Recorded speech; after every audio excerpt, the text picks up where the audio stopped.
And let me start with number one, talking about investing your money in value companies. The way you invest in value companies is by investing your money in the stock market, and now you can look at investing in individual companies, or you can invest in ETFs. A couple examples of this would be investing in the S&P 500 ETF, something like VOO, or something like SPY, SPY. I personally invest my own money into VOO. You can pick whatever one you want, and of course, I'm not telling you what to invest in. Make sure you do your own due diligence because I'm just a random guy on YouTube. But what I'm talking about here is investing your money into the value companies, which are the bigger, more foundational companies, the companies that have bigger profits, that have been around for a long time, because these are the companies. If we go into a severe economic recession or even a depression, these are the companies that are more likely to survive because they've been around a long time, they have more cash, they have access to more capital, and so hopefully they will be able to survive a bigger downturn. The reason why I mentioned the S&P 500 ETF, because that is an index, a group of the 500 biggest companies on the stock market. So if you don't want to spend the time trying to find the best companies to invest in, if you don't want to keep up with their earnings calls, if you don't want to spend all the time doing the research on the companies, then instead of doing all that, you can just invest in an ETF that gives you exposure to the biggest 500 companies. The second place for you to potentially invest your money are into emerging markets. An emerging market is a country not in the United States that is developing. So these are some of your smaller countries or some of your more economically growing countries, and you have the opportunity to invest in these countries through the stock market. Again, you can invest in individual companies or you can invest in ETFs.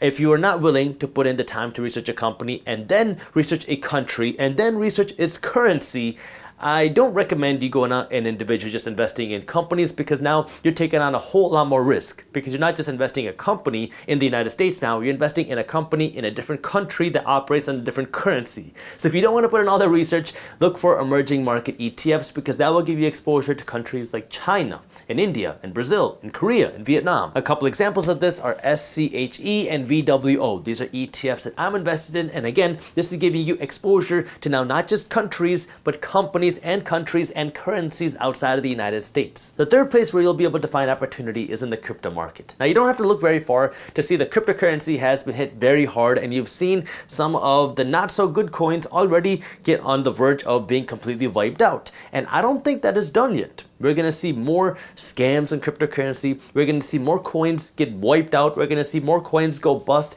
And this is where, again, it can create opportunity when you're looking in the right places. If you believe in the cryptocurrency technology, if you believe in the blockchain technology, this can create an investing opportunity for you if you find a good fundamental investment. Now, of course, you have to believe in the investment. If you don't believe in cryptocurrency, don't just blindly throw your money in there. You have to first believe in it, and then you have to find the good assets. You don't want to just throw your money into meme coins because you hope that it's going to have a meteoric rise. This is where fundamentals matter, especially when things start to go down, because now smart money starts to come out and all the dumb money starts to go away. The saying is that when the tide starts to go out, that's when you see who has been swimming naked. Well, when times are good and money is plentiful, well, then people can make money with dumb money decisions. But when money starts to become tighter and you start to see some of the free money starting to go away, well, that's when the smart money really starts to come out, and this is where you want to find a good opportunity.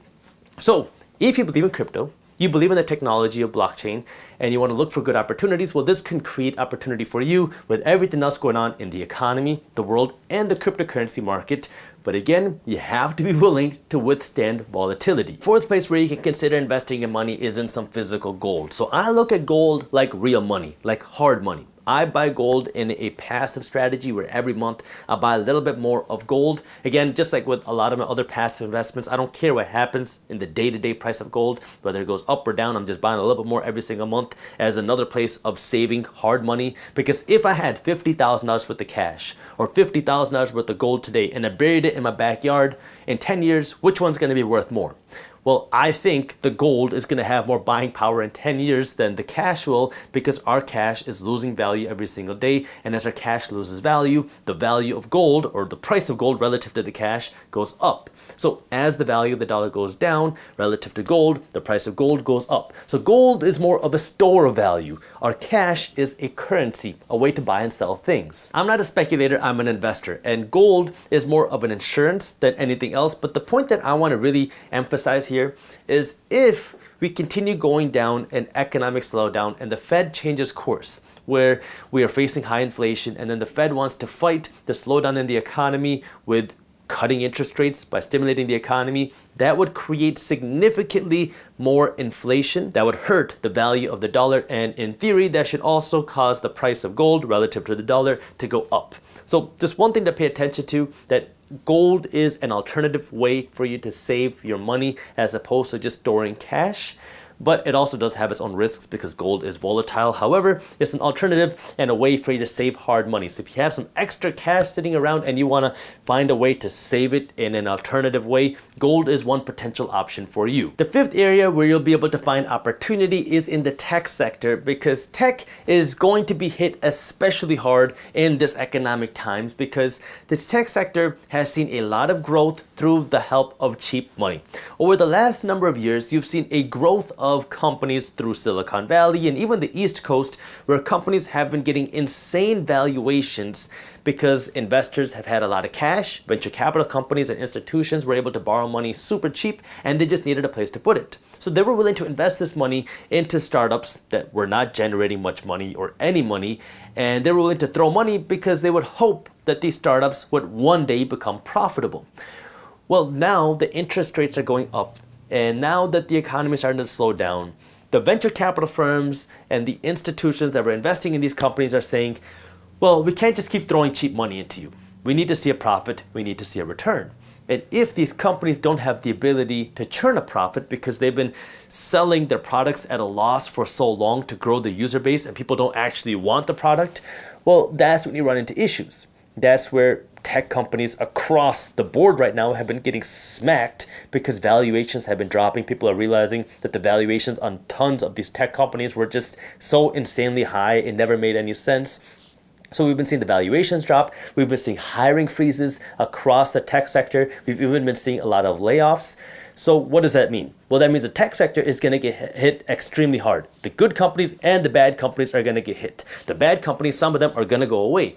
However, the good companies are also going to get hurt because of everything going on with the bad companies, because people are going to get scared. So it creates opportunity if you can find some of these good companies. Now the question is, how do you find these good companies? Of course, you can do your own research. You can do that sort of fundamental analysis. But if you don't want to invest the time to do all that, you could potentially consider investing some of your money into tech-heavy ETFs, one of which is QQQ. QQQ invests in the NASDAQ, and the NASDAQ is primarily comprised of tech companies. And so if tech continues to get smacked, this could create an opportunity for you. But just understand, again, like with everything else, it comes with a lot of risk. Because if the economy continues to go down, if the Fed continues to raise interest rates, well, that's going to hurt tech companies, especially when they haven't been profitable or when they need cheap debt and high valuations in order to grow.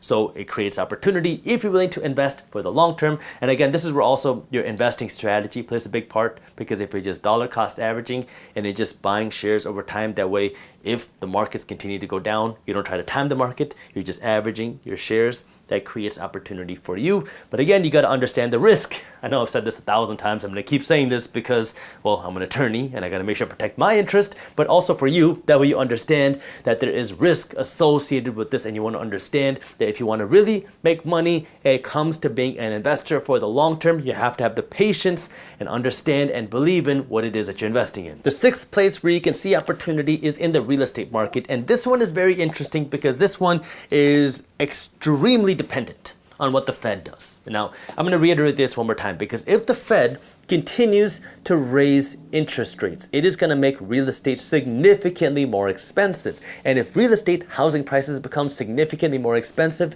you're going to see a smaller demand from people wanting to buy homes. If you have less demand from people wanting to buy homes, that could ultimately push home prices lower. If that happens, well, then that could cause a real estate correction, and depending on everything else going on in the economy and with inflation, that could potentially trigger a real estate crash. Now, we don't have the same factors today as we did before the 2008 crash. However, we have much more economic and much more inflationary issues today than we did before the 2008 crash. So these are the things that you want to pay attention to. And this is where especially you want to pay attention to what the Fed does, because if we continue to raise interest rates, real estate will get hit hard, because home prices have gone up so significantly, and now with rising mortgage rates, it's making it very expensive for people to buy a home. But if the Fed changes course and then they start cutting interest rates, that could push home prices up even more significantly, because then people are going to say, oh yeah, I can go out and get a mortgage at 2.5% again. I don't want to miss this opportunity. And then you can see a whole new flood of buyers into the market,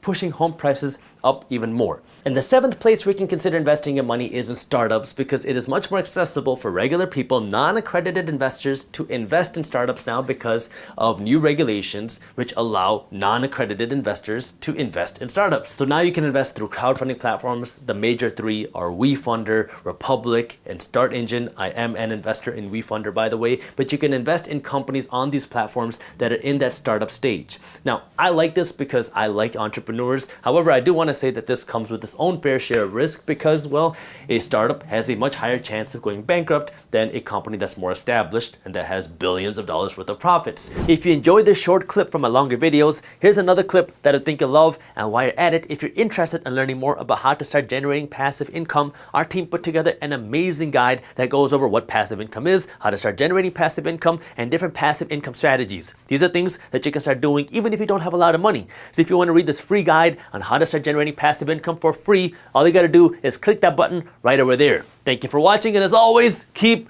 hustling.